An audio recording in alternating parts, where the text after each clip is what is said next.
మన ప్రభు రక్షకుడైన యేసుక్రీస్తు ప్రశస్తమైన నామములో మా పరమేశ్వరం ప్రార్థన మందిరం యొక్క సంఘ పరిచర్యలో సంఘ సహవాసముతో మా యొక్క మినిస్ట్రీస్ తరపున మీ అందరికీ ప్రేమపూర్వకమైన వందనాలు తెలియజేస్తున్నాం. దేవుని పరిశుద్ధ లేఖనములో నుండి ఆమోస్ గ్రంథం 5వ అధ్యాయము 13వ వచనాన్ని చదువుతున్నాం. ఆమోస్ గ్రంథం 5వ అధ్యాయం 13వ వచనం చదువుతున్నాం. ఇది చెడ్డ కాలము గనుక ఈ కాలమున బుద్ధిమంతుడు ఊరకే ఉండును. ఈ వాక్యములో జరుగుచున్న కాలములు ఎక్కడ చూసినా శ్రమలు,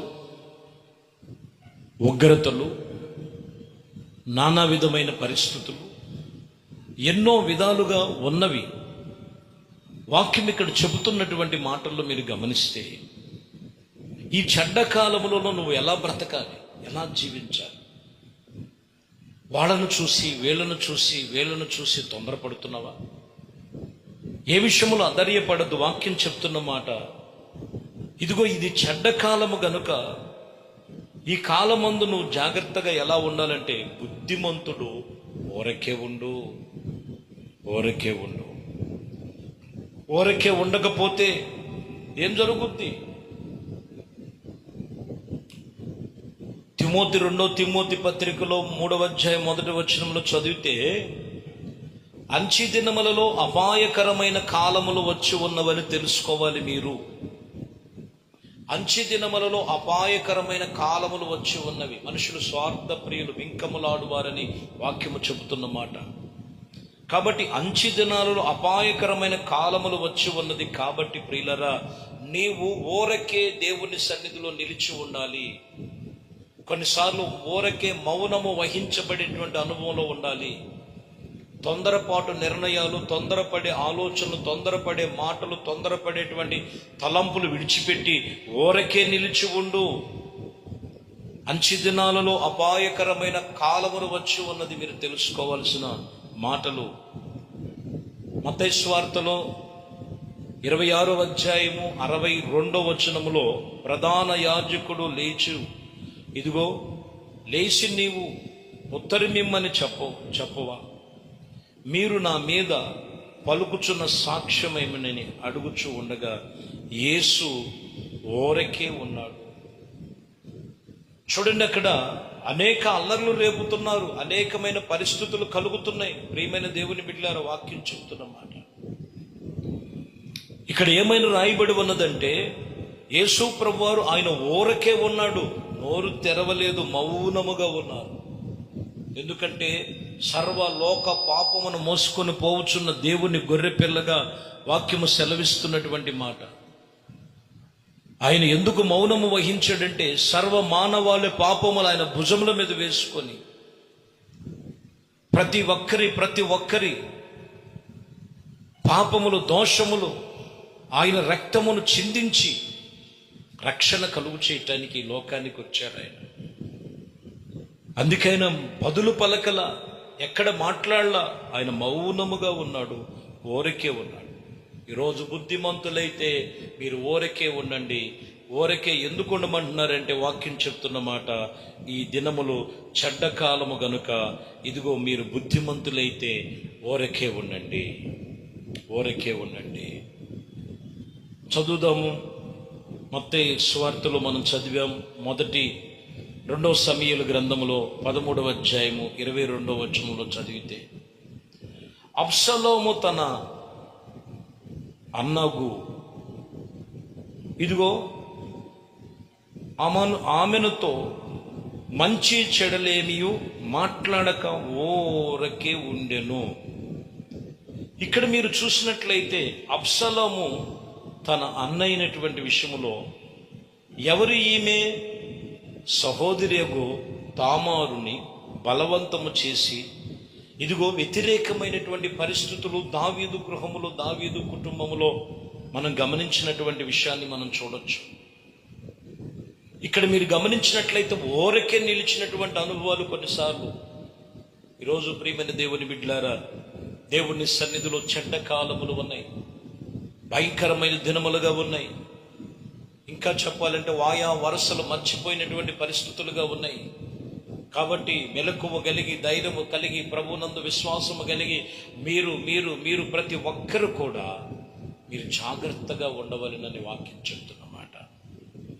ఎందుకంటే కీర్తన గ్రంథములో 4వ కీర్తన 4వ వచనములో మనం చదువుతున్నాం. ఇక్కడ చెబుతున్న మాటలు, భయము నొంది పాపము చేయకుడి, మీరు పడకల మీద ఉండగానే మీ హృదయ ధ్యానములో చేయుచు ఓరకే ఉండండి. లోకములో భయమును చూసి కొందరు పాపములో పడిపోతున్నారు. భయము నుండి పాపము చేయకున్నట్లుగా మీరు ఓరకే ఉండాలంటే మీ ఉదయమే హృదయ ధ్యానములు చేయొచ్చు. ఓరకే ఉండండి. ప్రార్థన కావాలి. ఆ మౌనము, ఆ మనసు, ఆ నెమ్మది, సమాధానం ఆ ప్రార్థనలో ఉన్నది. మీ పడకల మీద ఉండగానే హృదయ ధ్యానములు చేయొచ్చు, ఓరకే ఉండమని చెప్తున్నారు. ప్రార్థన జీవితము నీకు నెమ్మది కలుగు చేస్తుంది. ప్రార్థన జీవితం నీకు ఓదార్పును, నెమ్మది, సమాధానం కలుగు చేస్తుంది. ప్రార్థన జీవితము ఓటమిలో నుండి నీకు జయము కలుగు చేస్తున్నటువంటి అనుభవాలు ఉన్నాయి. ఏ విషయంలో నష్టపోయావు, కష్టపోయావు, శ్రమలలో, ఇబ్బందుల్లో, శోధనలో ఉన్న ప్రభు చెప్తున్న మాట, నీవు దేవుడి సన్నిధిలో నీవు ఓరకినే నిలిచి ఉండు. దేవుడు చేసే ప్రతి కార్యములు నీవు కనులారా చూస్తావని లేఖనములు తెలియజేస్తున్నటువంటి మాటలు. ప్రియమైన దేవుని బిడ్డలారా, మరొక మాటను మనము చదువుతున్నాం.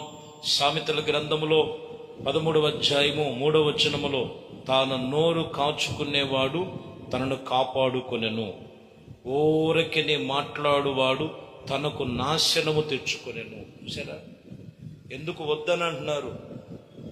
మీరు గమనించాలి. నోరుని కాచుకున్నవాడు తను తాను కాపాడుకున్నవాడు ఓరకే ఉంటాడు. లేకపోతే ఊరికినే మాట్లాడువాడు తనకు తాను నాశనము తెచ్చుకుని ఉంటాడు. కాబట్టి ఇక్కడ వాక్యము చెప్తున్నటువంటి విషయములో, ఇదిగో మూర్ఖుడు జ్ఞానము మూడులతో వాదములాడడు, ఓరకే ఉండి ఓరకనే రేపుచూ ఉండేటువంటి పరిస్థితి ఎవరిలో ఉంటుందంటే మూర్ఖులలో ఉంటుంది. కాబట్టి ప్రియమైన దేవుని బిడ్డలారా, వాక్యము చెబుతున్నటువంటి మాటల్లో మీరు గమనించినట్లయితే, ఈరోజు బుద్ధిమంతుడు అయితే నీ ఓరకినే ఉండు. అంచి దినములలో మనం ఉన్నాము, అపాయకరమైన కాలములో ఉన్నాము. ఇది మంచి అని చెప్పటానికి అర్థమైందండి. వినే పరిస్థితులు లేదు, వ్యతిరేకతలు, ప్రతికూలతలు. ఎంతో చెప్పాలనుకుంటే చెప్పిన వాళ్ళ మీదే బురద చల్లేటువంటి పరిస్థితులు ఈరోజు. కాబట్టి దేవుడు వాక్యం చెప్తున్న మాట, సాధ్యమైనంత వరకు దేవుని వాక్యం యొక్క జ్ఞానమును బట్టి ఓరకే నిలిచి ఉండు. దేవుడు చేసే ప్రతి కార్యములు మీ పక్షముగా ప్రభు జరిగించునుగాక. ఆమేన్. ప్రార్థన చేద్దాం. పరిశుద్ధుడా, ప్రేమ కలిగిన తండ్రి, దయగలిగిన మా ప్రభువా, అంచి దినాలలో ఉన్నాము.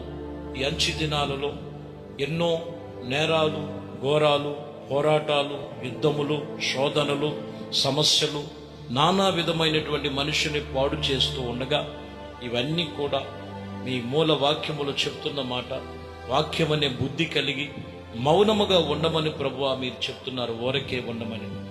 మీరు పడక మీద ఉండగానే మీ హృదయ ధ్యానము చేసి ఓరకే ఉండమని చెప్తున్నారు. ప్రార్థన శక్తిని దయచేయండి.